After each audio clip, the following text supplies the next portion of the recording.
Welcome, fight fans, to the Fighters Boys Kick-Ass Podcast. Your Fight Talk Authority. Not to mention the most entertaining and talked about podcast with your kick-ass host, Richard Ortiz. You mad? Come at me, bro. And his loyal kick-ass co-host, Senor Cole Escovedo. Streaming live and worldwide. Coming to you all the way live from a little place somewhere in Cali. The Fighters Boys Kick-Ass Podcast. Fresno, California. We're live here in Mad Production Studios. I'm your host, Richard Ortiz of the Fighter's Voice Kick-Ass Podcast. I got my co-host with me live in studio, the UFC veteran himself, Mr. Cole Escovedo. What's happening, Cole? What's up, amigo? How's your knee? You know what? It's getting better day by day. Yeah. The therapy's there. Just kind of sore, really sore. Do you feel that you're progressing as fast as you did the other knee? On this one, actually, no. No? Now, okay. Now, that's not surprising. I imagine any medical professional, physical therapist or anyone would say not surprising. And here's the reason. Your body's still compensating for that one, so now your body's trying to double compensate. So you've slowed down the healing process on that one. It's like trying to download two songs at the same time. Yeah. You started downloading one and it's going. It's fucking downloading. And you started downloading the second one, all of a sudden it said, oh, shit. Actually, that you're exactly right. And also, there's no two knees the same.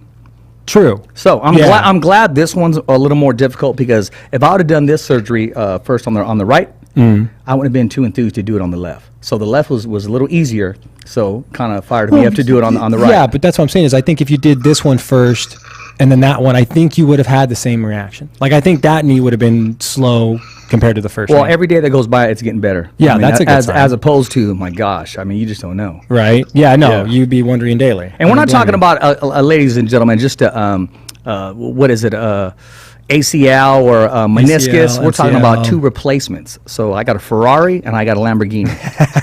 I do. What'd that put you back, by the way? My insurance, man. Work for the school district, 100%. Oh, shut up. Yeah, shout out to Madera Unified School District. Appreciate Damn, Madera Unify, what's up? that. Yeah, exactly. Let me get Clovis Unify. I love y'all, but what's up, Madera? Give them a shout out, man. No, that's good. That's Yeah. good that they take care of their people like that. Exactly. You know what? Talking about taking care of their people, man.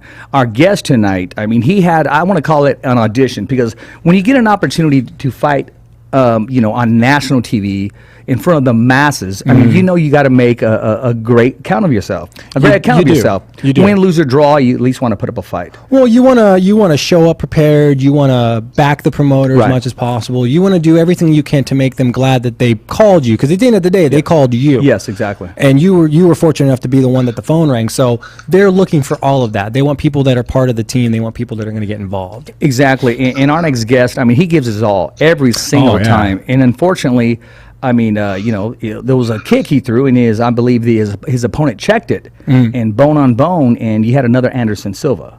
Yeah. Yes, and that was in front of everybody. The millions of people watching that watches MMA Bellator MMA rather. And they could have said, okay, well, he had his opportunity, and oh well. Bad timing or whatever. From my understanding, they covered his leg, the expenses, and plus offered him a contract. Yeah. That same week or leading up to. Like during very, rehab. very short after, they were kind of like, 'cause, he did so much leading up to the fight. Oh, he did. He did. Like, at one point, you kind of look back and go, dude, are you sure they picked you for a fight, or did they add you to the marketing team? Like, wait, I'm confused. Like, pulling double duty. So that's what any promoter, not just Bellator, Exactly. but a promoter that has TV ties is definitely one that you want to Scott impress Coker, that way. man. Shout out to him and the whole Bellator staff. You know what? Let's just announce our guest. Today we have with us, who's getting ready to fight next Thursday live on Bellator on the undercard of Chris, Cyborg. The champ is back to return her title. And ladies and gentlemen, we got from Fresno, California, a BigAl Gonzales. How we doing, Al? All is well. Training hard. Hey, that's a TV fight, right? Like, that's going to be on CBS, right? Yeah, it's going to be on CBS Sports. This is the first time they're going to be broadcast in the United States. So Yeah, this is that debut for them. Their new. Live on YouTube also, Bellator MMA. Live on YouTube at 6 p.m., I believe. Cool. So Thursday, 6 p.m. CBS Showtime. Thursday. Yes, sir. Cool. CBS Sports Network. I think yeah. CBS Sports Network. Okay, cool. We'll get a clarification on the exact where you got to go to watch it. But yeah, so Thursday, guys. Hey, you're fighting the Mohegan Sun, right? Yes, sir. All right. I'm in Connecticut. You're gonna be fighting at the casino then? Yeah, I believe so. That's where I'll be staying at. So too sure where they're gonna be. Yeah, I believe so. Cool, man. I got to tell you one thing about fighting in Connecticut that you need to know now, or Tell 'em, Cole. Tell at 'em. least your team needs to know so they can prepare accordingly. They have a dry county outside of that casino.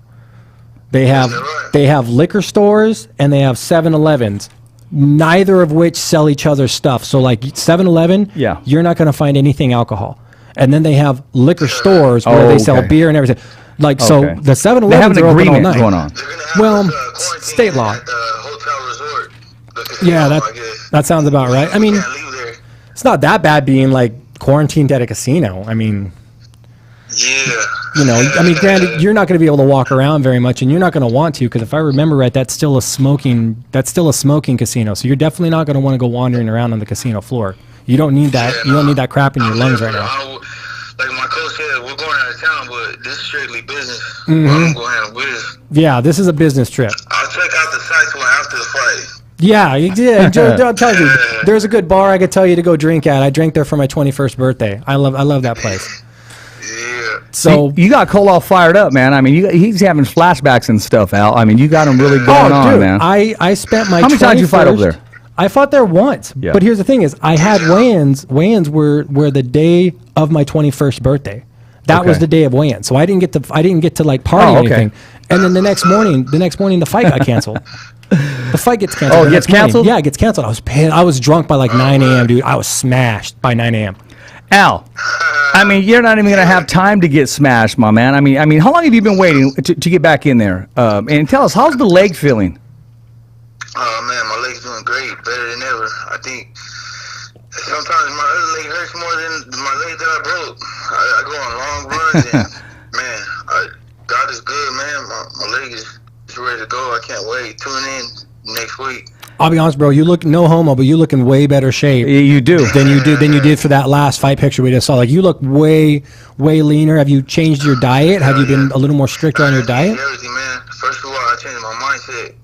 You know what I mean? And I know what I want in life, and I know a lot of people counting me out, me breaking my leg, and it just made me a better person than I am today. And I feel blessed that I got a call for this fight, and I'm gonna go handle business, man. And I'm gonna do my best to make a statement. And it's super short notice too. It's on like, how long have you known? Yeah. I've been knowing for about a month now. Okay. Oh, okay. So it's not that short notice then. They gave my opponent, my coaches and all them, they looked him up. My coach barely told me him the other day, so I barely even found out that not even a week ago who I was fighting. I didn't even know who I was fighting all the time. My coaches said it was a go. They've been going over techniques and strategy to beat him, and I just barely found out who I'm fighting. And So they knew. I'm excited. Did they know a month ago, or did they just tell you, "Hey, we're gonna have a fight for you"? They've been doing their homework on him, and I just didn't want to. I didn't even care to see him. I just been working hard. And See, that's always a debatable topic on like some fighters. Like for example, Al, he hasn't watched any footage on his opponent. Yeah. He's leaving that up to his coaches to come up with the game plan. Yeah. And then like you got some guys like me personally. I didn't like watching tape because you always risk psyching yourself out, maybe. But I always, but exactly, it's a possibility. So, but I watch it. I watch tape because I want to see every single thing that motherfucker does. Like I want to know every move he makes and what comes after it. And that's just something coaches can't really translate sometimes. Like you got to look at it from the fight. They're looking at it from like a coach's perspective, which is perfect. It's fine. But sometimes you got to look at your opponent from a fight perspective and go, "Hey, dude, every time he does this, he moves his hips a little." Exactly. That's what I was about to say. Al, I'm sure when you study your fighter, you don't just look at what he has to offer so you can counter it. You're also looking for his weakness, correct? Absolutely, and so they've been knowing about him, and I just didn't care to hear. I didn't care to know about him. I told that as long as they know that I'm ready, and I feel that I'm ready, and I just been training hard, and I barely saw him last week. I spent the whole 24 hours or the whole day just doing my studies on him, and yeah, I don't even care to see him anymore. I'm glad that I did that, because when I did, and which was barely like last week, when I did see him, I feel ready, and I'm excited, man. I feel blessed for this opportunity. I can't wait to get in there, man. Did you see him in person, or you watched footage of him? Nah, I ain't seen him in person yet. Okay, because I was going to ask, hey, did you? I mean, automatically you start sizing the man up. Connecticut. He's from out there, so I'm fighting him Okay. Oh, nice. Even better. Yeah, I I'm like in it. his backyard. Yeah, go piss in his backyard. I like it. Yes, sir. Yeah. Hey, so when do you fly out? I imagine they're going to fly you out on like what? Sunday? Monday? No, Saturday. Oh, okay. This afternoon. Saturday afternoon. Okay, cool. Nice. All right. Well, you heard that, folks. You got until Saturday before he flies out. COVID-19 testing on Zoom. Just a little while ago. Oh, okay, cool. Okay. Are they now? Did they tell you what the protocol is going to be like? How many more times they're going to want to test you once you get there, etc.? They're going to be doing a lot of tests when as soon as I get off the plane. They're going to be doing the test for myself and both my coaches and Now, see, that's we're going to be on quarantine. They're going to be doing a bunch of testing. They said. all this testing that a lot of the protocols are going through that I've heard from different fighters and guys like Dana. I've listened to the protocols and stuff. Like, I could see getting tested before you go, like. But given the incubation period, like, why are they checking you right when you get off the plane? Like, that's not going to tell you anything. Like, in the time I fly from California to Connecticut, even if I had it, they just have there's certain protocols that are in place. But man. you get what I'm saying? Yeah, like, exactly. It's almost becoming overkill as far as like, exactly. What are you doing? Like, you're testing him 5 times, he hasn't even made it to the lobby yet. Okay, you're talking about a business, right? Like Taylor said, they're going to want piss, urine, blood, firstborn child, all of that shit. But you're talking about a business that has been shut down and waiting to reopen. So they don't want to give them anything to cry about or have a concern about. Agreed. But how much of the overall process does that slow down and inhibit by having so much overkill? It does. It has to be irritating. Beyond. And uncomfortable. And costly. Yeah. Unnecessarily and you know costly. what? I'm almost as if to say, what do you think I'm hiding, man? I'm not hiding anything. I'm fine. How many times you got to test me? But I guess maybe like, well, here's the thing too. You've got fail-safe. So like we catch you at the plane, right? Before you got on the plane, you tested negative. You got off the plane, we tested you again. Real quick turnaround, like 30-minute, right? Yeah. You tested negative. You get to the next stage, you test positive all of a sudden. Yeah. Well, what the fuck happened between A and B? That's happened to That's happened to a Hall of Fame trainer before until he finally just challenged him and said, hey, look, this is what needs to be in place, and he clarified that. Yeah, see, exactly, those kind of scenarios. Yeah. It's just overkill, man. You know what, Al, when you get your medicals done, I mean, you don't mind me asking, who does your medicals? Is it done here in Fresno? Normally in Fresno. I had a different doctor do it this time, but I normally get it done right here in Fresno. Is that, I'm just going to throw it out there, is it Dr. Batista by any chance? No, my first professional fight, I had it done by him. Yeah, he's a cool dude. He's always at the Combate America fights. Yeah, exactly. No, I mean, I'm just saying because he loves the MMA and the boxing scene, so I figured maybe, you're going to him or what have you. So just giving you a little hint, my man. I mean, because he does run some sponsorships, so go hit him up, man. He takes care of all of the fighters here in Fresno, man. So good little plug for Dr. Batista. People send me his way. Or telling me about him also. So speaking of sponsorships, hey, what's the Bellator deal like now? I know they have a new TV deal. Like I said, this is the first Showtime card they're going to do. I remember they used to have a deal with CBS back in the day before the Nate Diaz, Jason Mayhem Miller shit broke out. That was back in the day. Yeah, that was Strikeforce though. Yeah, it was Strikeforce, and that was on CBS and CBS. Showtime, so this will be the first Bellator on CBS. So what? They're switching to a bunch of different networks. They're on DAZN, and then they're on Primary Network. Yeah, they were on Paramount. They used to be Spike. Back in the day, Spike, yeah. Yeah. No, so with that said... And then they're on Pluto TV. For the streaming? Yeah. Now they're going to be on CBS Sports. Yeah, but I know for sure that my fight is going to be live on YouTube also, the prelim card. Okay, cool. Yeah. Hey, can you either get that link or have your manager get that link and forward it to us so we can share that with our cast, or at the very least find out where that link is, like maybe on their website? That way we can promote it. And so this is exactly where you can watch Al's fight. But the reason I ask is what sponsorship type practices are they doing now? What did they tell you you're allowed to do as far as sponsors, what you can wear, how you can look? Like, can it be NASCAR style, or do you have to have like just one main sponsor of some kind? They're promoting on it. I'm not 100% sure on how it goes, but I was planning on coming out just regular. I like to tell a lot of my sponsors that I wasn't planning on having shorts or a shirt. I was just going to come out that I was going to have a banner. Mm-hmm. So, and then when I had let my management know, they told me that they would need a list of everybody I'm getting sponsored by to go through Bellator guidelines. Yeah, they got to have guidelines on who can sponsor me and whatnot. Yeah, because they might have existing. Tonight, I'm supposed to send them my list. Good, yeah, because what'll happen is they'll look at it and see if they have any conflicting companies. Like if he's got like a beverage company and they've got a major beverage company that's sponsoring the event, I'd like to see that. or a casino. My sponsor sponsor, Jay Jackson Promotions. Big shout out to them. But they reached out to me and were asking if if he was promoting fights. Mm-hmm. But he's not promoting fights. He's promoting concerts. But that was just a concern. So yeah, they do have their own guidelines. I'm just not too sure. What they like about that. I've had places before. Like I had a fight where I had a casino's logo. I mean, they were like, "Yeah, you can't wear that logo here," because it was it was another casino, and they were like, "You can't do that." So I was like, "Okay." And that being Mohegan Sun, they may say, "No, we don't want any like some guys would say, "Hey, I've got Tachi's logo." Like before, I've seen fighters say, "Hey, no, you can't wear that logo." Yeah. So I mean, they'll even blur it out on some of the highlights. yeah, they'll just tell you we're gonna blur it out. Be like, "Okay, cool, go ahead, blur it out." Comparte Americas, they said that they needed to see they didn't want like CBD companies. They weren't marijuana companies. Yeah, they didn't want to be associated with that stuff just yet. They weren't sure about it. They couldn't use that, so yeah. Yeah, I've seen some of that before. I've had some companies shot down that they're like, "No, that's a competitive market company. We're not going to let you wear that logo." So but then the problem is now your manager has to go back to that sponsor and go, "Hey, sorry." Yeah, how do you explain that? Yeah, you got to give money. That's money out of your pocket, his pocket. That's the bummer. Yeah. And that's why I was just curious what Bellator's practices are going to be, especially since they're on. And now you have to consider this. It's not just Bellator's guidelines. It's now you have to deal with CBS's guidelines. Absolutely. Now you have to worry about who does CBS can you imagine if he got sponsored by ABC or just somebody that was something similar to that? Or it'd be like being sponsored by Showtime Coca-Cola and you're fighting at an arena. Yeah, exactly. Like if you're fighting at the Pepsi arena, one of your main sponsors is Coca-Cola. They're going to have a problem with that. The arena alone would be like, dude, you're not sponsoring Coca-Cola in our arena. Fuck no. Exactly. So it's lots of red tape. Lots of bureaucrats. So you know what? I want to find out right now, man. Who's supporting you right now? I mean, what sponsors are sponsoring you for this event? I got Jay Jackson Promotions. Okay. I just got it with Iron Bullies.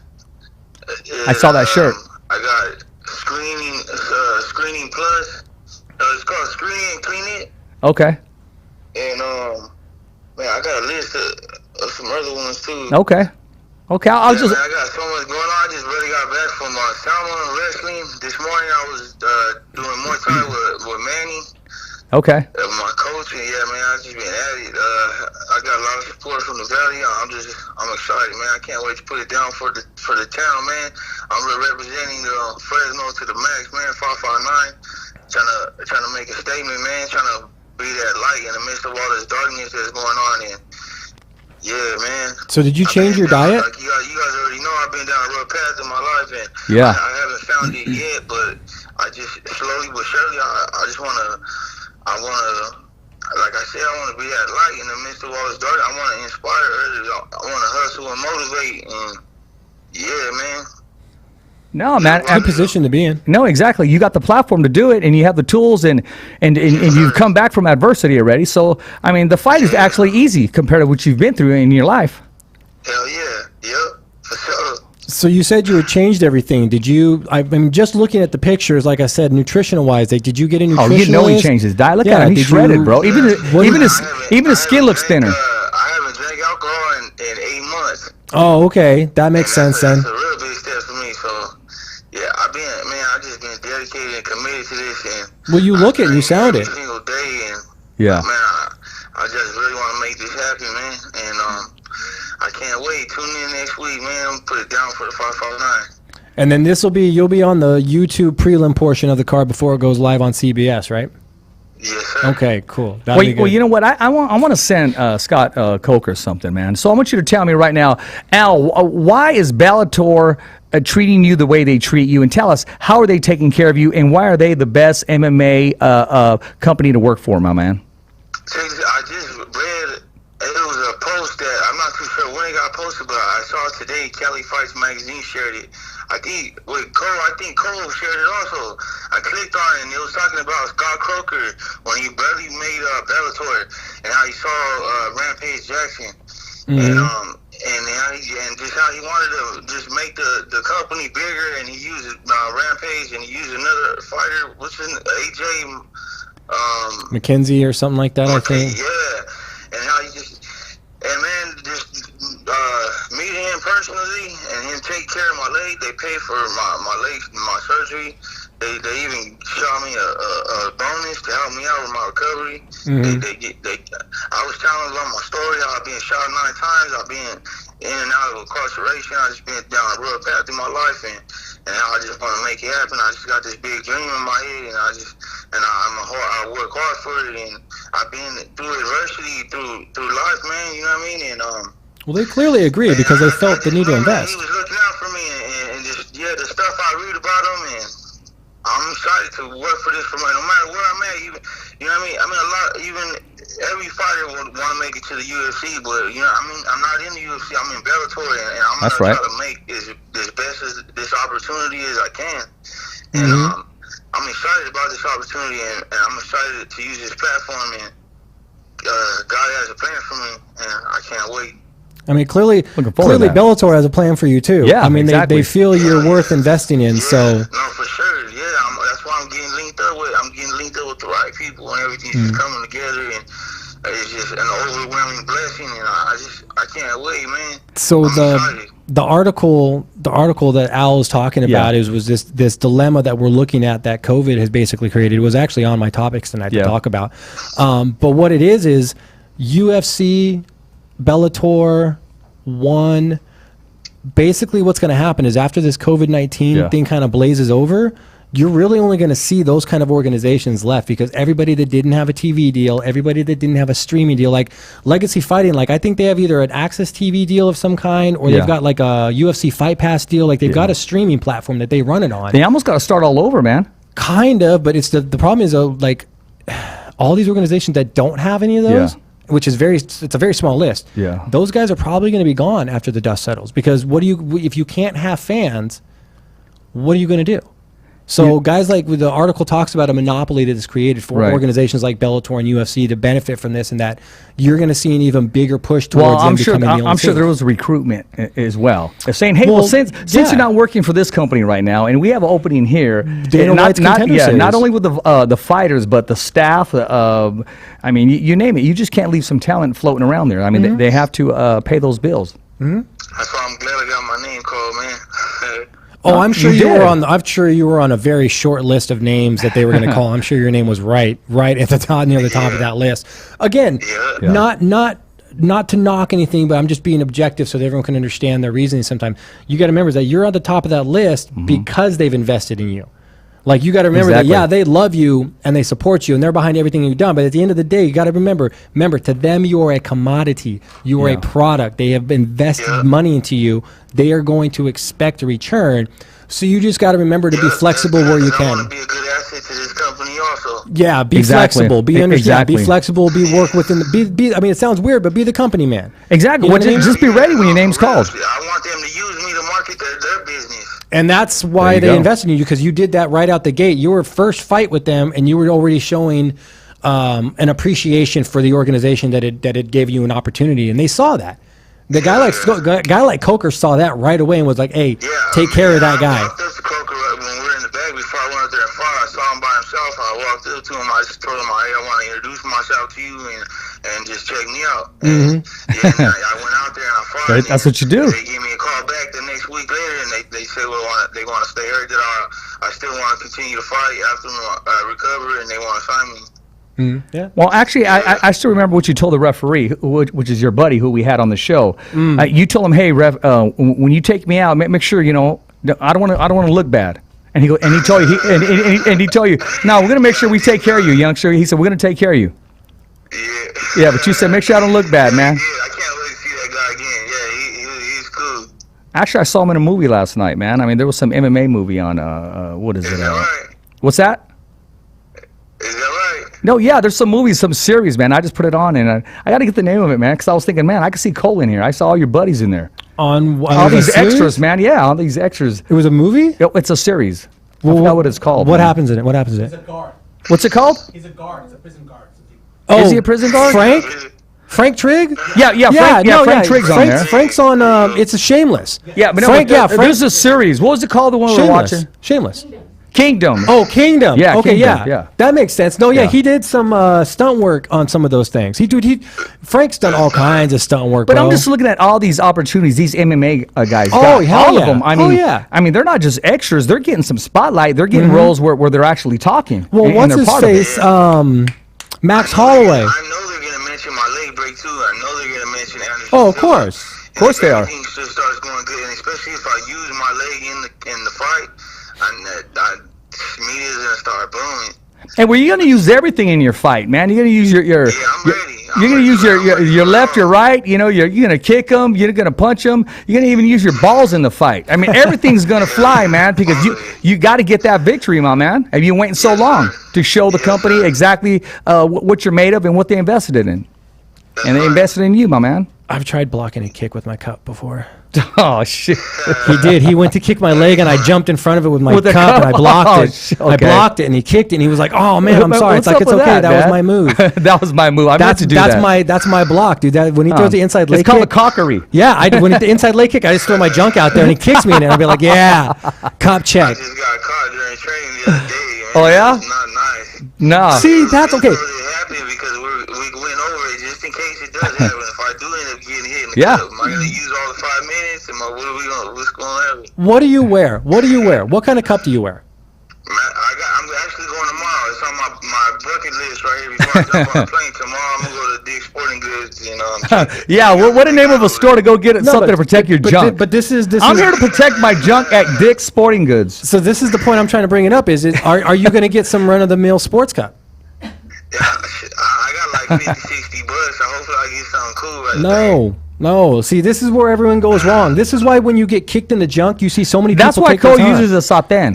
No, dude, you need to get yourself a steel title company tie cup. Yeah. I'm telling you, it's a steel fucking cup, and it's got 3 strings on it. You wear that shit like a thong, like a sumo wrestler, but it I was just talking about that today, but dude, he was telling me it was trust a jock trap. it. I Well, was cool out the jock trap. if you get I an- wanted to go look for some boxer briefs with the pocket in the front. I mean, you could, but here's the thing is, you could, but it's not going to work right. The whole point of a steel tie cup is it's formed. See, to guys, we basically talk fit- about every freaking everything here on the Fighter's Voice, man.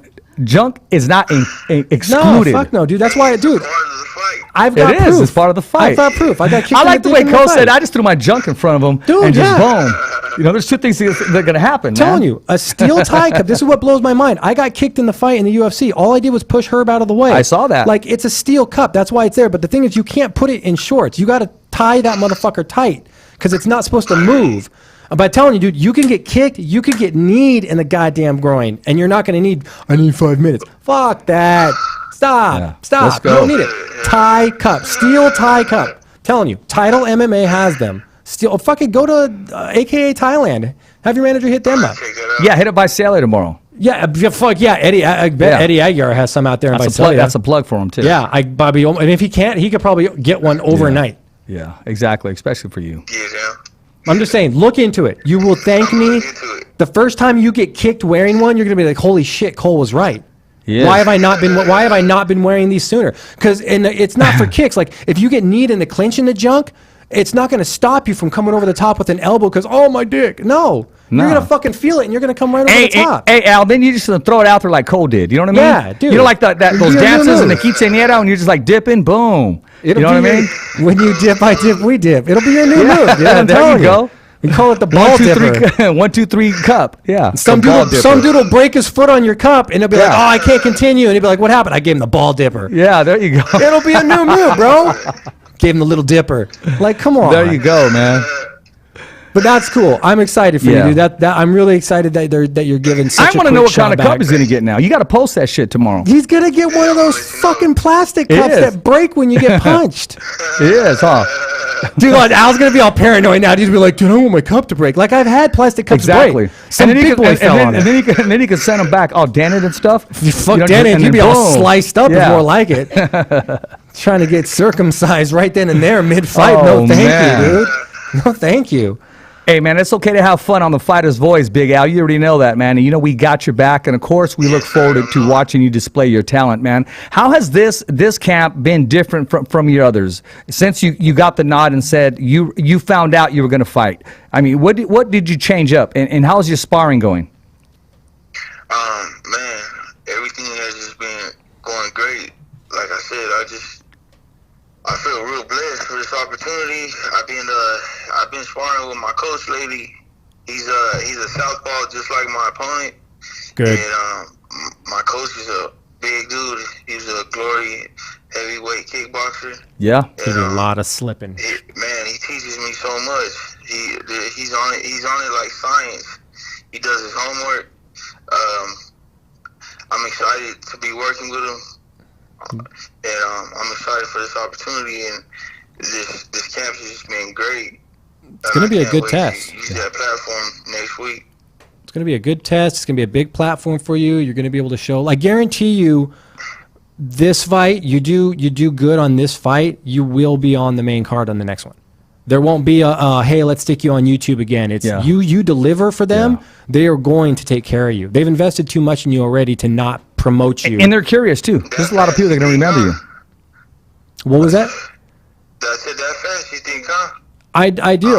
I think you do really. I think even if, dude, I'm not. Why wouldn't you? Yeah, I have total faith in you. But even if you don't win, let's say you take like a robbery, like a bullshit decision loss, as long as you put on a good show and a good fight, dude, fucking they're gonna be like, let's promote this kid, let's push him, let's get him out there. Because dude, you're good for marketing, bro. I'm there doing the best I possibly can. I'm gonna do it. It's a good story, dude. You've got a good story. You've got a lot of energy. Like I can hear, he's got anxiety. He just wants to get in there and get it done. Here's the thing: the injury that he suffered. A lot of people are damaged mentally.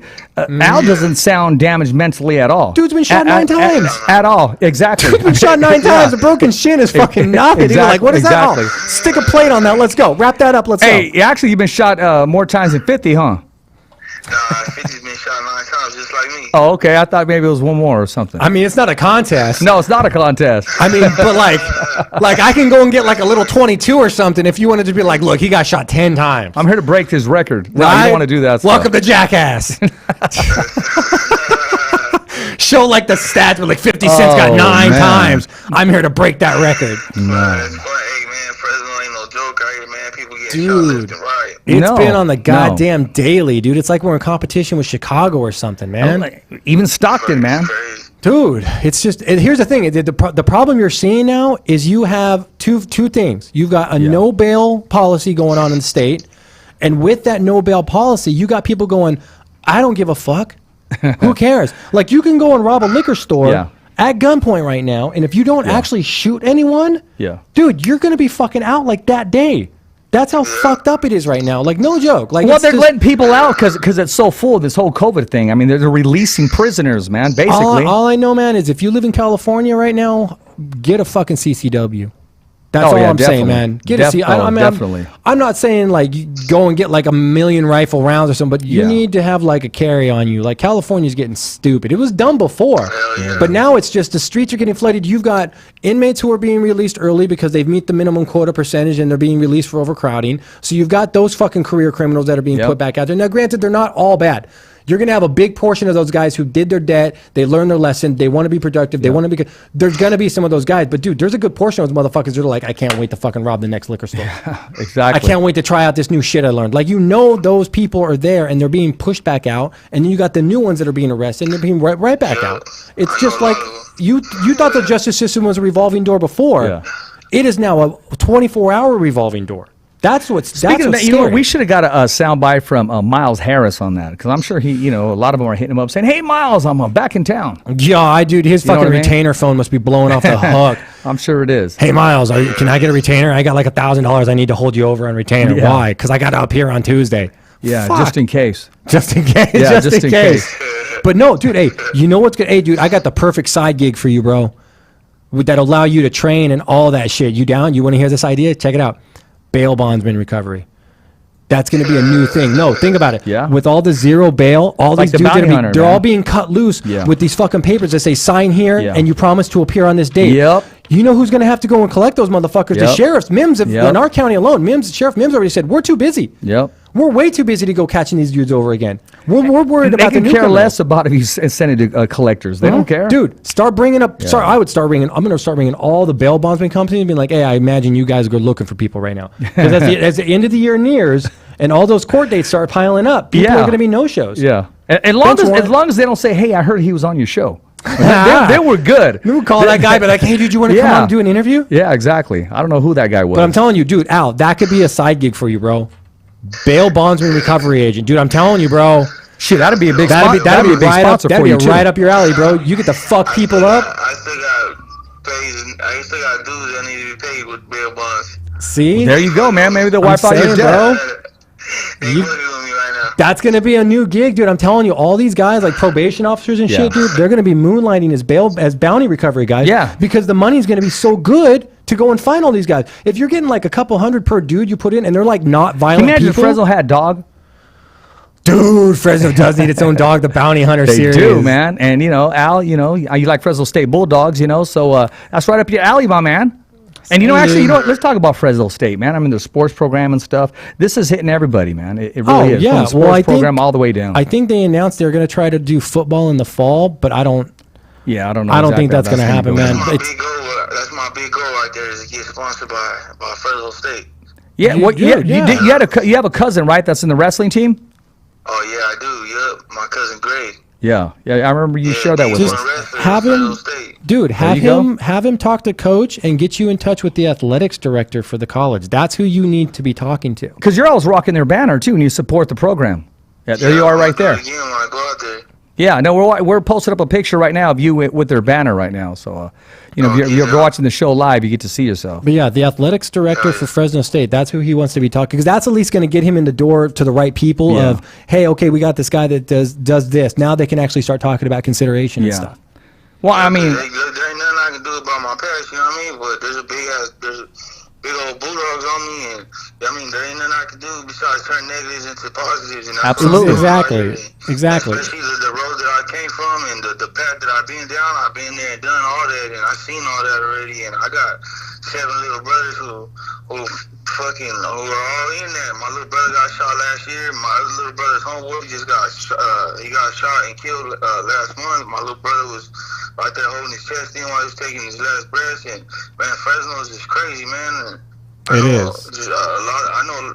I'm born and raised out here. I know a lot of people out here, and just like I said, I want to be just that light in all this darkness, and just show the community and inspire others to do better for themselves. That's going to be your in. Yeah, that'll be your in with Fresno State. Yeah. So I would say if you want to approach Fresno State, get involved with some of those programs with the youth, or if you already are, like get some recommendations from them, names, letters of recommendation. Because what you do is you can bring that to the people at state that when you apply for a partnership with them, and say, look, I'm already involved with these programs and stuff, and I feel that I could excel and grow that by being partnered with Fresno State.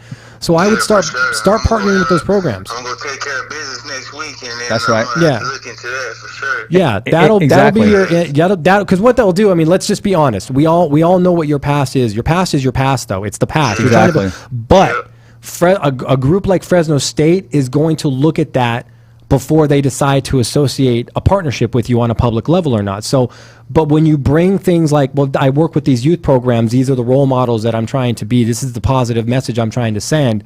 Now you've given them a reason to go, oh shit, maybe we can partner with him because we can work with this. This is a good thing. So you gotta just, you're being objective. You're like, look, I know I've got a past, but that's allowing me to open these doors to be a positive role model. And partnering with Fresno State. You don't ask them for a sponsorship. You say partnering with Fresno State. Exactly. I feel we can both grow this program. Exactly. And that's how you approach them. Well, exactly. Hey, you may even, why don't you even take a class, my man? I mean, take a class and see, your testimony is power, because they may have a lot of big names, a lot of famous people, but they don't have your testimony. The background, the experience. And that you put it behind you. And like Cole said, your past is your past. And look at where you are today. I mean, you're a professional fighter. And you you're making a living doing it. So, why not embrace what's in front of you? I mean, you embrace them, you sponsor them, and you've always supported them. So, maybe even take a class and just, connect yourself with the right people. Have your management and your marketing team get on that. They'll take care of you, my man. Yeah, for sure. I got to go out there and win. Yeah, right now you just focus on Thursday. Nobody cares until somebody wins. Exactly. So I got to go out there and win. So that's what makes people want to hear my story. Exactly. And that's unfortunately, that's part of the gig. You got to win fights to get people's attention. Well, walking in that cage is a winner to come back from that adversity, man. But that's the thing is a lot of people don't realize that. Like, they don't know what it takes just to do what Al's doing, let alone to have an injury like that and then decide, oh yeah, I'm gonna fucking do it again. Yeah. Like, that's got to be there's something wrong wrong with us? Like, I've been paralyzed and I went back to it, and they're like, why would you want to do that? And I'm like, I don't know, because it's fucking a living. It's my life, you know? It's what I'm doing. So people don't understand it. They just don't get the drive and the work ethic behind it and stuff. And that's why just, you know, a lot of those same skills transfer into other industries. But what I like about Al is the fact that he doesn't forget about Fresno. He doesn't forget about where he's come from and who's been with him since day one. And unfortunately, you see a lot of people, they forget about that. Or they'll mention Fresno as just to mention them, and just to do it. It's convenient for them. It makes their image better or something. Exactly, but you can hear the passion inside of Al's voice, man. I mean, you know, he means exactly what he's talking about. That's right. So, anybody you want to mention, and any updated websites, social media, anything like that we can pass on to the fans that are listening so they can follow you and find out exactly when that fight's going to be, you know, how they can watch it. Check me out on IG, BigAl559, and my Facebook, Albert BigAl Gonzales, representing for Fresno, put it down for the Central Valley 559. And big shout out to my coach, Manny Mantra, and a big shout out to my wrestling coach, Archie Tovar, and cool. About to go make it happen. I know. It's like it. Stay focused, amigo. This is a great opportunity for you, man. I'm so glad that you're being given this shot. You earned it. You deserve it. I don't care what anyone says, dude. You deserve. You did so much to try to build your brand before that incident, and then that, but before COVID, you did everything to build it, dude. So you're definitely one of the guys that when people say he deserved that shot, you definitely deserve that shot. Hell yeah, I highly appreciate that. Hey, real quick, Al, do you have Twitter at all? Do you have a Twitter account? I mean, damn, I do. I don't know what I created it so they can post up about an injured fighter being signed with Bellator last year, and I ain't been on it since then. Okay. Man, you guys got to get on it. I tagged you anyways to promote the show, and then I hashtagged you the second time because you didn't have a picture with it, but it was at Big Al Gonzales, correct? Yeah, I believe so. Okay. At Big Gonzales or something like that. Yeah. Okay. Just making sure, man. Just making sure, man. Yeah. I appreciate you guys, man, for real. Well, hey, appreciate you taking time out of your training and everything that you got to do, man. You know, and we had to get you on the show before you make your comeback, so to speak, and before you're back in action. And we're going to be tuning in, and we're going to give some more support next Tuesday and Wednesday on the show, and make sure they continue to follow you and you know, as you go on with your journey. Yeah. But sounds good. Who runs your Facebook page? Myself. Dude, the next time I ask you for an exclusive on your next fight date, get him, Cole. You give me that goddamn exclusive, and then you can put it on your Facebook page. You're killing me. You're killing me. I was so looking forward to being the one to drop that news that I had to fight the urge so bad to spill it. I was like, no, don't do it. Exactly. Don't do it. He's going to get in trouble if you do it. Yeah. And then I turn around and I see it on your Facebook page. Yeah, they hit me out of nowhere with it. They told me out of the blue, they just texted and they said, "Yep, go ahead and do it." I don't care if it's 2:00 in the morning. If they hit you up and say, "Drop that shit," we'll drop it on. You call and be like, "Hey, bro, we got to do this now," and I'll be like, "Let's go." Yep. Hey, my journey is just beginning. That's what I like to hear. You're damn right. Your journey is just beginning, bro. You're gonna have a good run. You're gonna have a good run. So, man, stay safe, stay healthy. Shoot us some updates. Let us know fun stuff that's going on while they got you on ISO out there, man. Stay busy. Keep yourself focused. For sure, will do. Yes, sir. All right, brother. Good luck, man. All right, Big Al. Hey, good having you on the show, my man. Talk to you later, bro. Yeah. All right.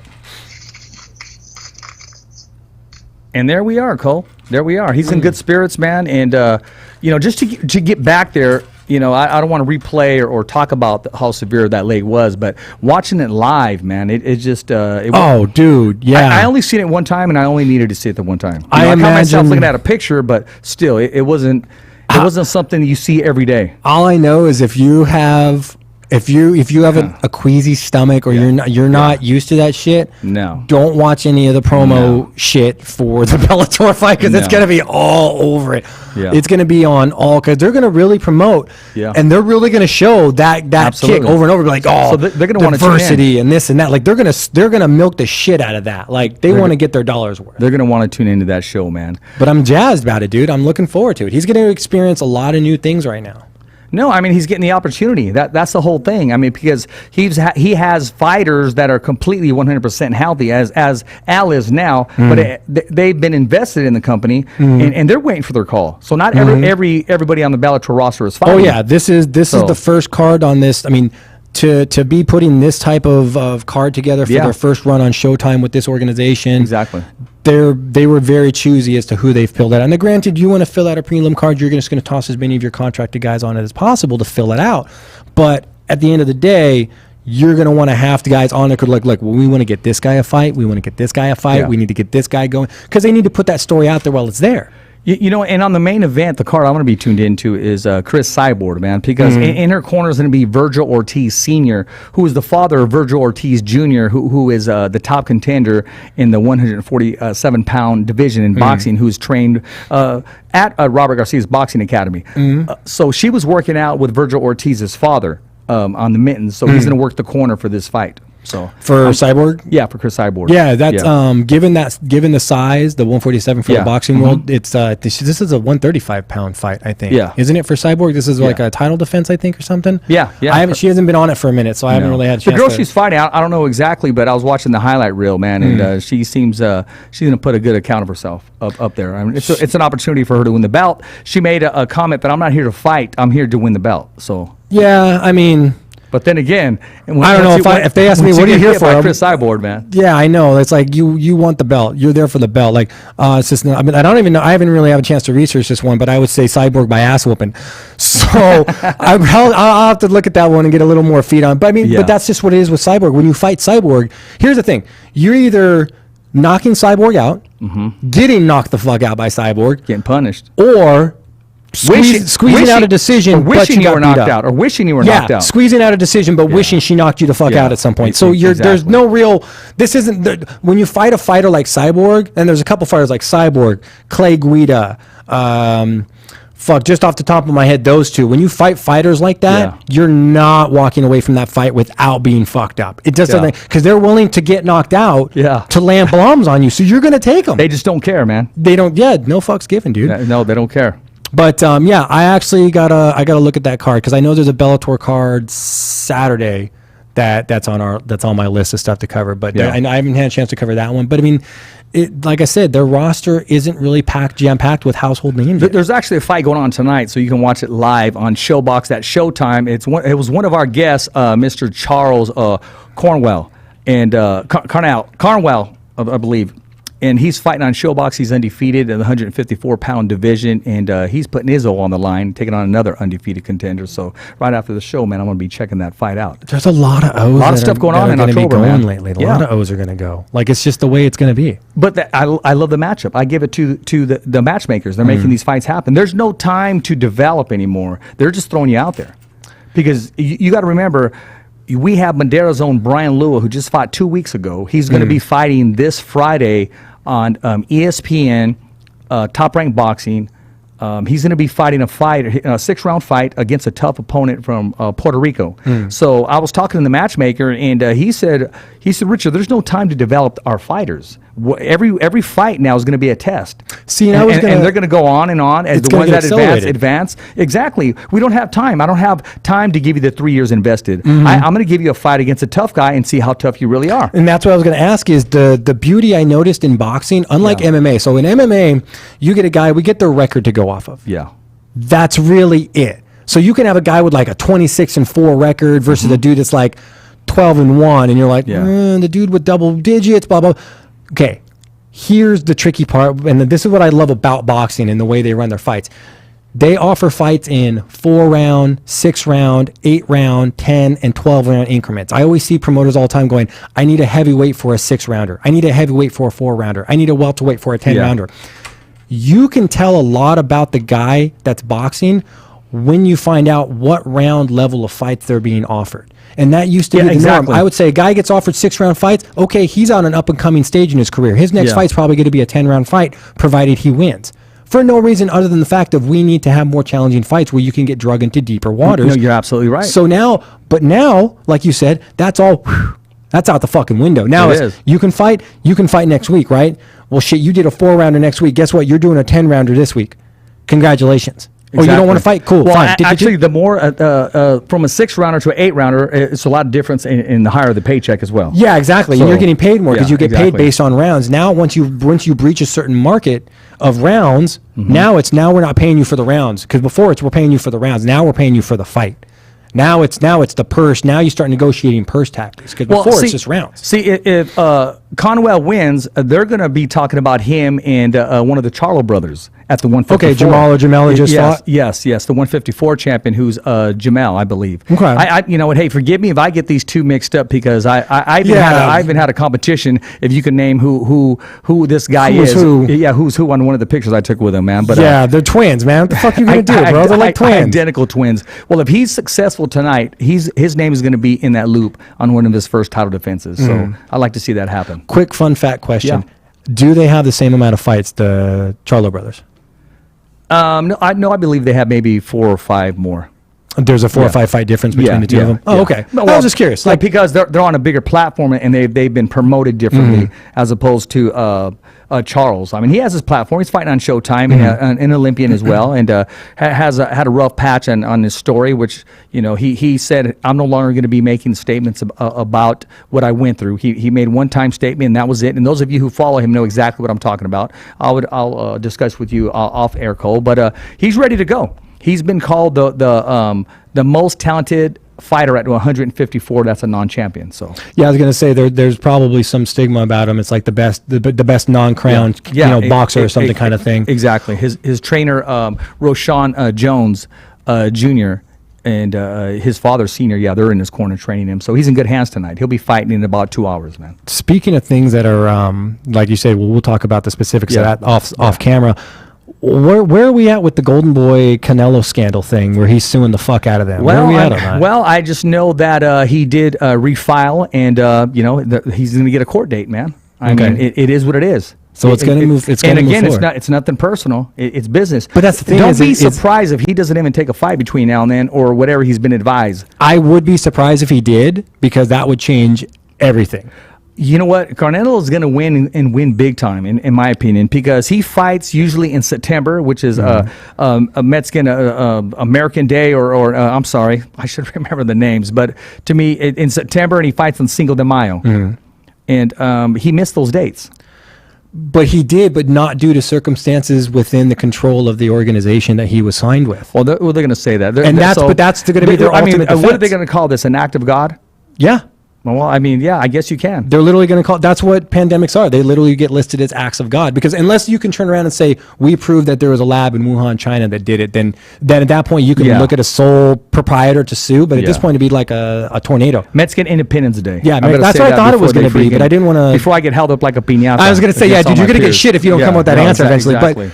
But like I said, those weren't fights that weren't offered because they could do anything about it.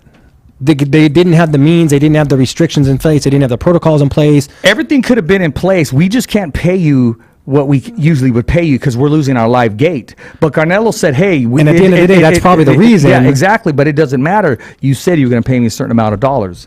So, you know what? First of all, I respect the fact that he's standing up for himself as a fighter and showing some wits like a fighter would do in the ring, as far as like, hey, remember what you promised me. Yeah, but I don't know. I see him spending a lot of money on lawyers and losing this. At the end of the day, I think a judge is going to argue. What he is losing right now is he's shelved. I mean, it's not like he needs it because of all the money he has, but still, I mean, he's a competitor. He's always wanted to fight the best. He's never ducked anybody. He's asked for the big names. Yeah, and I mean, realistically, up until a certain point where other promotions started doing boxing shows, the second another promotion does a show, like UFC could do it, and that's argumentative. But once another boxing promotion does a show, now Golden Boy and De La Hoya no longer have a defense to stand on. Now they have to. The second they hear Showtime Boxing presents, they need to be offering Canelo a fight that day. I think, Cole, honestly, there's going to be a domino effect. I think if Oscar De La Hoya does get sued, he's going to turn around. Oscar De La Hoya is going to turn around and sue DAZN and said, "Hey, you said you were going to help me with this contract. This is what's going on. I'm his promoter." Well, they're both being sued. Yeah, they are. They're both DAZN and Golden Boy and De La Hoya. They're all being sued by Canelo and his team. Yeah. But at the end of the day, they're just going to go, look, dude, act of God. Yeah. And then what'll happen is judge will ask them, okay, well, because can you imagine that? Canelo, and you got to fulfill your contract. That's a jacked up contract. That's a jacked up relationship. I honestly think that after the dust settles on this, we'll see a release of Canelo from that organization. I thought about that too, and I was thinking, okay, he can be because he can go with anyone, or just be a free agent like Mikey Garcia. Yeah. Mikey Garcia was a free agent, and so was Andre Ward towards the end of his career. Build his own brand. Yeah, exactly. That's what Mayweather kind of did. Well, I mean, fuck, De La Hoya kind of did it too. Yeah, well, yes, yeah, he did. So life after boxing. Running your, if you're fighting on your own cards, you're double dipping. Like that's the boxer billionaire blueprint. Hey, man, get so high up the food chain that you can just have your own cards and you just headline your own card. Exactly. But yeah, that could bite you in the ass. It bit fucking Conor in the ass. That picture of Conor versus Pacquiao in Abu Dhabi that got posted, especially when he made it clear and said, "Look, let's run an event that UFC has nothing to do with." He made that clear, made that statement. But what they were pissed about is that Pacquiao's team and his entertainment group or whatever were promoting a fight in Abu Dhabi that was not going to exist, that Pacquiao's team had not agreed to or anything. And he was trying to push it like, if I throw it out there, it'll create a buzz and then they'll talk about it. Dude, the Sheiks over there got pissed. They were like, take that shit down. Don't you dare say you're going to be running an event in our land without contacting us. That's not even real. I'm talking about an event that may take place over there, and I still haven't heard the official announcement. But I noticed a friend of mine who I respect very highly. He asked me a boxing question. He asked me before, hey, who's going to win between Bud Crawford and Spence? Right? He asked me that. And then he said, hey, who's going to win between Bud Crawford and Manny Pacquiao? And so, I answered. And he said, okay, Bud Crawford and Showtime Porter. He asked me again, right? Again, just recently, and this time he left out Manny Pacquiao, right? Mm-hmm. And this guy's in the business. So it tells me he didn't mention Manny Pacquiao because he knows that fight will not take place because Manny Pacquiao has plans to go elsewhere, and which I think, the rumor is out there that he's going to be fighting Mikey Garcia. It just hasn't been officially announced yet. Mm-hmm. And the hesitation was the whole COVID, but in the live gate, but as you just mentioned, a place that would welcome that. So I see that announcement coming soon. Yeah, I mean, do. I can see because Manny's supposed to is still active. Like he's still an active fighter. So now the promotion he's in the gym working out, man. They're just getting ready to pull that plug. Yeah, and that's what I'm saying is once other promotions started throwing bigger name fight guys out there, like they have to. The minute he started working out, there was another. I'll say friend of mine that started working out too. Oh, nice. So yeah, and nice. We get to see. We get something fun to look forward to. I'm just waiting for that announcement to take place. Nice. Now, see, and that's the same predicament that.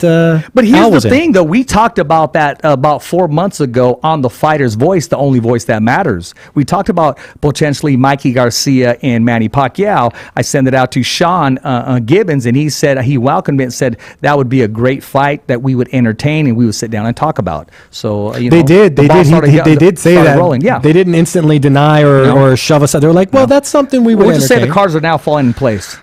Officially. I like it. It's another. I do. Put that on another belt notch that we. Put that on there, man. Fresno, California. I mean, it's making things happen. Plain and simple, period. I don't even look at it as Fresno, California. I look at it as the show and the contacts we make and the comfort and the platform we give these guys. When it comes to making names in the Fresno, it's the Valley alone. Our boy Alex.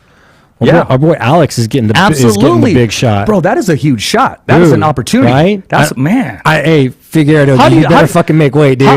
How do you not take that fight? He did it without hesitation. Well, yeah, because here's the thing is they took that fight without hesitation because he's ready. Yeah. Like, I think he's ready to at least take a shot at the throne and see where he's at as far as the pecking order. Yeah. And I think he's got no problem taking that belt at all. Not with the team he trains out of, not with Oyama behind him, not with the management team he has behind him. Can you imagine if Dana White said, okay, Lamore, the fight I promised you that we'd come back to. Can you imagine if they had it there?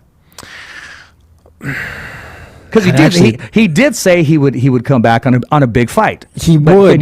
Can you imagine if he did? I'm just saying, just as the fans, as the supporters, for now. Okay, now here's the thing though. I could see them doing it just for the fact that they can do a show now pretty much anywhere because they can't have any audience. Yeah. So now you got the question of where would the benefit be to have it. I'd rather Tachi wait. Palace. Well, yeah, but I'd rather wait and have it at the Palace when we can actually go and watch the show. Oh yeah, me too. Because right now, to just have it there and not have anybody from the Valley be Yeah. able to go and watch it live. Yeah. It's just annoying it's there. Yeah, exactly. That would kind of suck. Probably cool for the fighter or cool for the town to say, okay, we've had it there. And but it's for the fan. Yeah, we want to fill those seats. We want to be think there even- I live. think We want the opportunity to go cover it. I think even Alex would say no. I think he would pass on. He'd be like, I'd rather wait until I don't want we the can actually have distraction. fans. Yeah, exactly. Well, no, I think he would want the support there, and I think it would play to him really well. But either way, he's getting the fucking getting shot. his shot, man. He's getting that shot. What else is going on? Izzy Jones. People keep talking about Israel versus John Jones, and I'm like, a lot of mass difference there, man. There is, and that's the problem. Too much mass Izzy's a whole 2 weight classes now lower than Jones. Now Jones can come down to light heavy, but what is Izzy going to come up? Like I don't see that fight happening. Even if it did, I think Jones would be the bigger of the two opponents. That's a dream match, and you know what? You'll see that match take place on a video game. You're giving it too much mass. It's a nightmare match. You're giving it too much mass. It's just Jones is a bigger guy, man. Jones is just bigger. Yeah, period. That's just. So, but Garbrandt's out. Izzy wants that. What do we got? So I got two. So the UFC is a prime example that I try to use with the city. So everybody in Fresno County was pushing that whole, we're going to open on October 1st. Fuck it. We don't care. We're going to open on October 1st. Right. And then all of a sudden Fresno County said, hey, we meet the criteria. Yeah, you can go ahead and open. Fucking, you get enough fucking ants together, the grasshoppers won't know what hit them. Watch A Bug's Life, you'll know what the fuck I'm talking about. There you go, man. So the point I'm trying to make is Connor saw that and said, hey, Poirier, let's have a fight. Let's have a rematch. Let's do it for charity. Let's do it on my promotions card. Blah, blah, blah, blah, blah, blah, blah. Connor had no fucking plans of having that fight on a non-UFC card, right? But Connor's probably getting bored and knowing that his shelf life's shrinking and he's not maximizing it and he's not getting paid. So he's trying to promote all these different fucking fights and hope that one bites. Hope that enough fans go, dude, I'd watch that. I'd pay for that. For the managers to look at it and go, we could probably sell that. But the UFC said, well, we'll just fucking offer it to you guys. Exactly. But here's the thing. He's a matchmaker now. But here's the thing. Why? The first fight wasn't even fucking close. No, exactly. So Connor's gonna. He's not even a mandatory. It's not even, he's in the race. There's no build up to it. So why, what's Connor's plan here? Rematch a guy that you already beat up? I was thinking he was trying to help him out by giving him a payday. I mean, honestly, I thought that. Other than that, I didn't see any Dustin's high logic. enough. Dustin's high enough to the food chain that he doesn't need that. You know what I mean? Like, granted, he'll probably take the rematch chance to knock out Connor. Like the chance to fight Connor again, I'd jump on it too. But Floyd Mayweather's last real fight was against Andre Berto.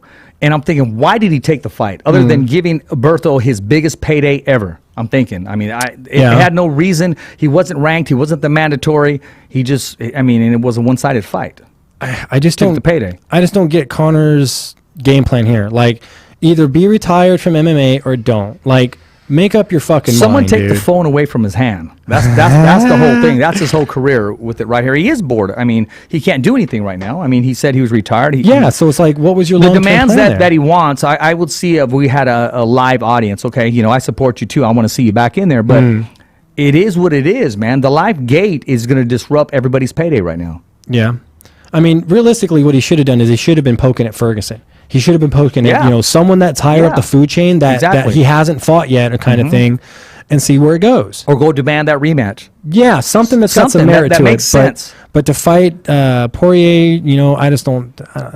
People, I don't see people will anything watch behind it just to watch Connor fight, but at the same time, it's like, dude, make up your fucking mind, dude. Are you retired from MMA or not? Like, you're like a high school fucking girl when it comes to that shit. Like, not you personally, dude, but like the mentality is that of like a high school fucking kid.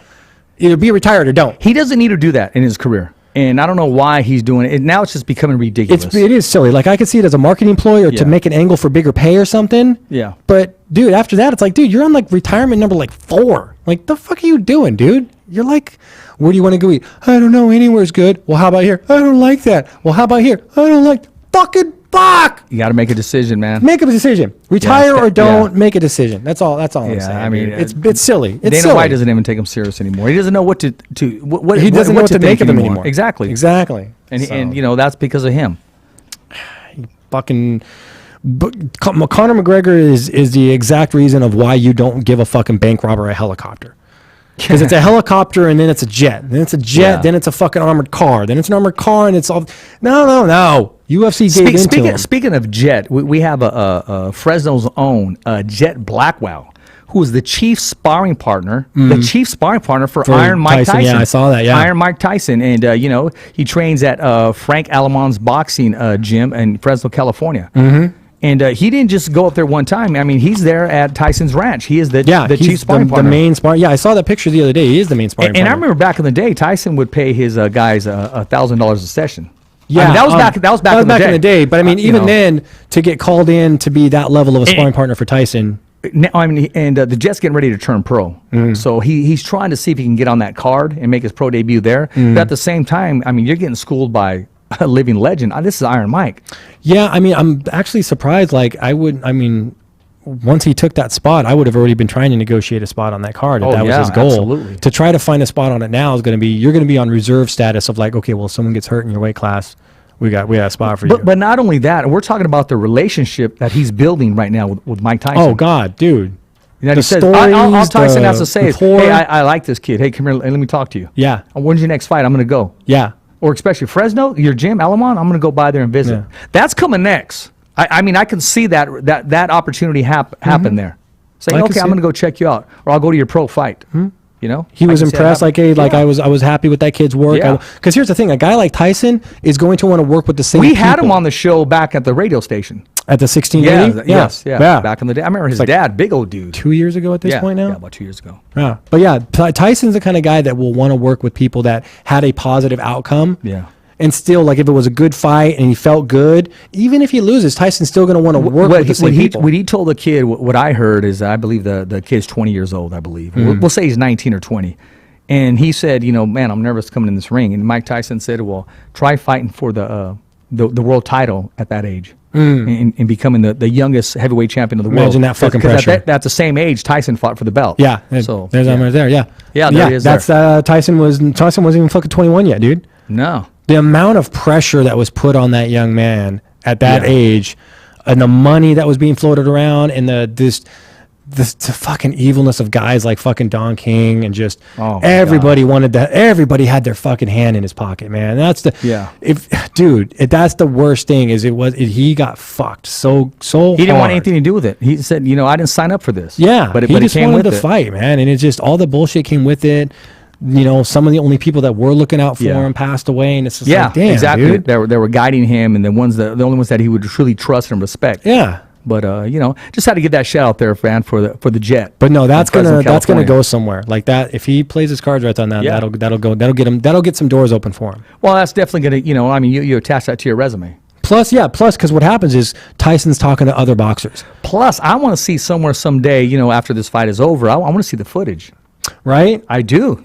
I don't know if we can get our hands on that footage, man. I'm sure. Well, the number one rule is, there's no. Somebody has that footage. I'm sure Tyson's team does, so they can come back and critique and look to see where he's at. Like when Chuck was down at Dethrone for the Tito fight, he came down and did some workouts at Dethrone for a while. Yeah. Dude, nobody was allowed in that fucking gym. Nobody was allowed to film anything. Strangers and shit weren't allowed in. Like you saw how hard it was just for us to get you and KP in there. Yeah. Yeah. And they were like, well, how many people? We don't know. But like, what are they recording and stuff like that? Like, we had dudes that were filming stuff. And just it wasn't, exactly. And he didn't want to miss that payday, that opportunity. He didn't want to screw anything up. So I understand that. Yeah, and so they're people can be real touchy about that stuff. But I mean, that's the number one rule. You go to a gym in general, anybody sparring, that phone gets turned off unless they'll ask you, hey, can you get some footage for us? Other than that, you're stepping on toes and you're risking people getting upset. Well, you know what? I'm talking about who's still undefeated is Stockton's own Gabriel Flores Jr. He went the distance 10 rounds, and actually, he took one on the chin in the very first round, which was good for him in his young career. He took one, kind of caught him off balance, went back to the ropes.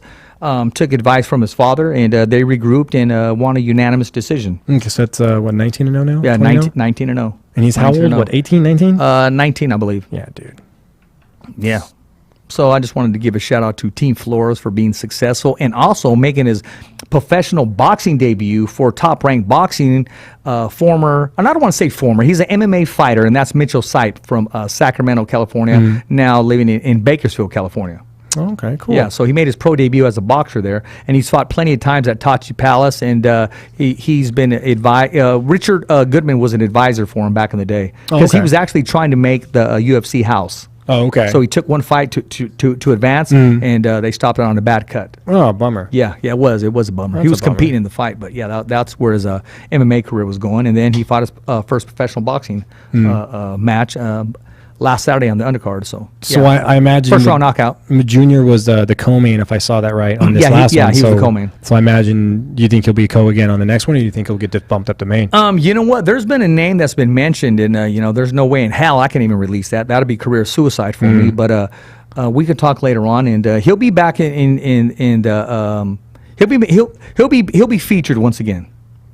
And do you think we'll see him before the end of the year, or do you think we're gonna have to wait until next quarter to see him? It's possible you see him at the end of the year because he didn't suffer anything. Maybe in December. I imagine he'd want to stay as active as possible. Oh yeah, before the year's over. If you can squeeze in one more before the year's over, absolutely. But if all things fall in place on the information I heard, they're probably going to build this one up.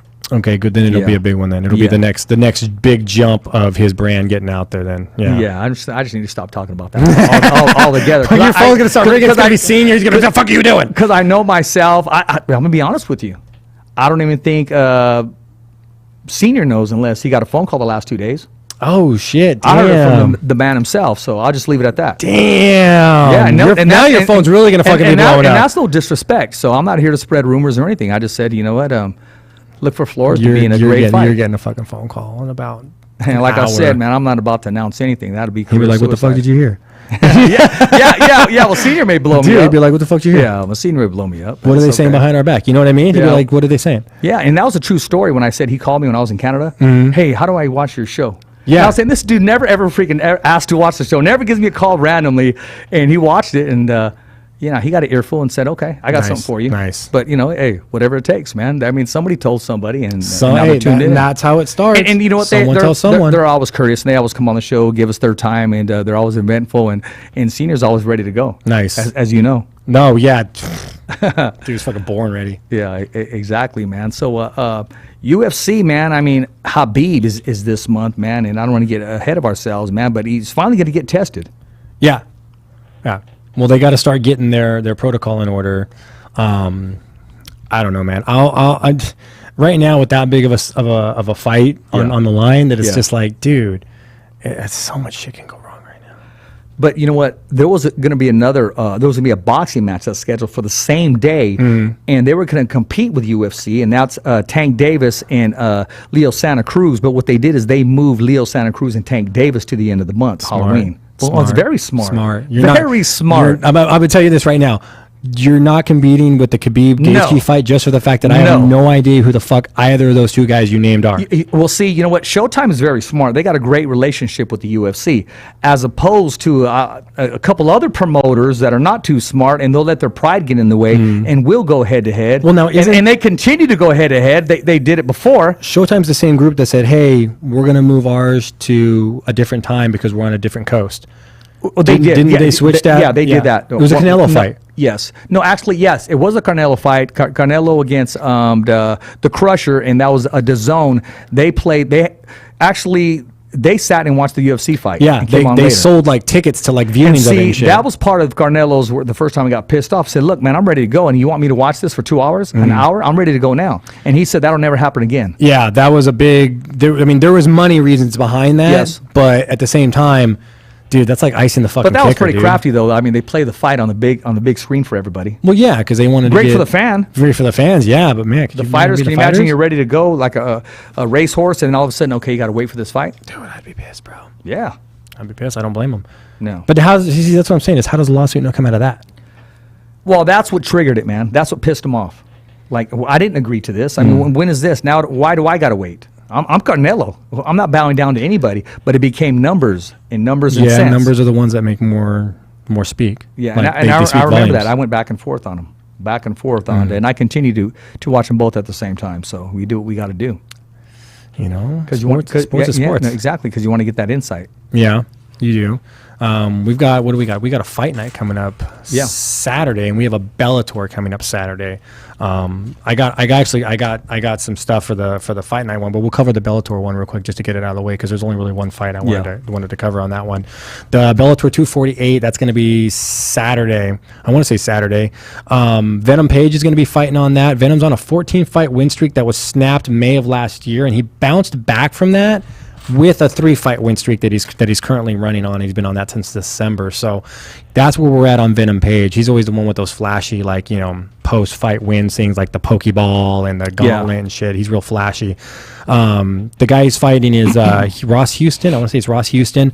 Undefeated in 8 fights, but he's yet to fight in a large U.S.-based promotion like Bellator or UFC or anything like that. His whole fights have been overseas in Cage Wars, which isn't a bad organization. It's not a slouch organization. I'm just saying that's an overseas organization. He's only been fighting guys that organization has, which is kind of true with all organizations, but it's not a larger U.S.-based one yet, so he doesn't have the exposure. Man. It's all about activity right now. And he was super active as often as he could. I think he built up all his wins in like a 2-year span or something. But they are all overseas. But Page has like 18, 19 fights, so he's got like over twice the amount of experience. And he spent a majority of that career with Bellator. I think he spent like 85% of his career with Bellator, fighting Bellator-level opponents. So Big, not to interrupt you real quick, BigAl talked about, I'm with Bellator right now, and I'm not saying that he's going to leave, but Joe Soto started with Bellator. Yeah. And then, he ended up where he grew up. Yeah, grew up from there. I mean, guys like all the time, like Ed Soares, I always see him posting things like when there's a UFC fight going on or a Bellator fight, and he'll say, LFA fighters fighting tonight. And then some people will be like, what do you mean LFA? It's because they started their careers in like Legacy or Cage Warriors or something. Like they will promote that stuff because to guys like Ed Soares, it's like, that's cool to them. They want to see their guys fight, do good in their promotion, activity, and then move on. That's the whole thing. He's not got no grandeur of like trying to keep guys down in the basement or something. So, but I think with all that against him, I think Page is going to win that one. I got a first round finish on that for Page on that one. Expect him to showboat and gloat after that. Yeah, no, you've got a guy, you've got Ross, you've got Venom and Page, 2 guys that want to bang. Now Venom has a guy that will bang with him in Houston. He will swing with him because he's from. I want to say it's like Scotland or Ireland or something. Yeah. Ross Houston. Like I think he's like Irish or Scottish, I want to say. But he'll bang. He'll swing. So he's got a guy that Venom that will play to his advantage. I think Venom's way taller, so he's going to have that reach and length. And he's, like I said, first round finish for Venom on that one is weird. And that's a headlining fight for that card. The rest of it's kind of so. Well, Friday you have on ESPN Top Rank Boxing. You have Emmanuel Navarrete putting his WBO featherweight title on the line, and he's taking on straight from Salinas, Ruben. They call him Drac Villa. Drac? Yeah, Drac or Dracula, or his other nickname is also RV4. He's the 4th. Oh, okay. Yeah. Okay. And you know what? He's managed by Rick Merigian. Okay. Yeah, he just signed him recently, so I mean he's fighting for another bout. And Rick just posted that he's up there. He's up there in the bubble now. Speaking of Rick, dude, what'd you see, man? What are you gonna say there? He looks like Mikey Garcia. He looks like Rick's got balls. That's Danny. all I'm saying, man. Rick, you got some big old fucking balls, dude. No, I saw this Instagram post by Rick that like. He's been going back and forth with one of his guys that is coming up with a fight that's got coming up against another guy. And and he said something about like, we're going to have a horse do like this dance on your flag and his shit on stuff. And I was like, God damn, dude, that is extreme. That's Josh Taylor. He was talking about Josh he's Taylor. talking all the shit Taylor's been talking and stuff. And I've been watching it back and forth and like, it's kind of entertaining. Taylor's side, I mean, this is just a third party perspective. But Taylor's side keeps it just kind of like trying to harp on irrelevant shit, and then just fucking Rick's just fucking dropping it on him. Rick's just ready to go, man. I mean, he's dude, just ready I don't to know, go. man. I think Rick might have gone a little far though. I thought so too. You're pissing off a whole country by saying we're gonna have this horse stomp on your flag and then shit on it. And I'm like, damn, dude, like that whole like I don't know if you want to go that far. Like, I mean, what if they move that fight? Potentially is going to happen in Las Vegas in the bubble. What if they move it to the UK? And now, what are you going to do? Especially if you show up. And that's going to be you're going to be in like the same water that Chael Sonnen found himself in when he insulted all of the fucking country of Brazil when he was going to fight like I think it was Anderson or something. Yeah, they had escorts and bodyguards and shit from because there was people in Brazil going, "We're going to kill you, dude. Like you're not leaving Brazil alive."